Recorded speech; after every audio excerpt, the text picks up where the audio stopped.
বাংলাদেশ তো আমাদের দেশটা রক্তের বিনিময়ে দেশ এসেছে। এই রক্ত নিয়ে আর চিনিমিনি খেলার কারো অধিকার নেই।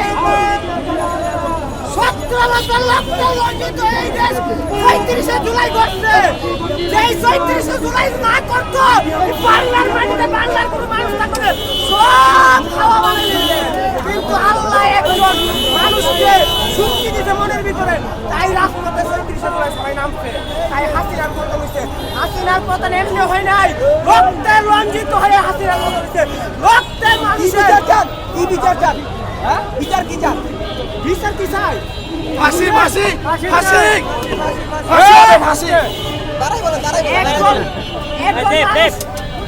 একজন মানুষ মারলে একজনের ফাঁসি দেয়। একজন মানুষ মারলে একজনের যাবজ্জীবন দেয়। ফাঁসি আর যাবজ্জীবন দিতে হবে না।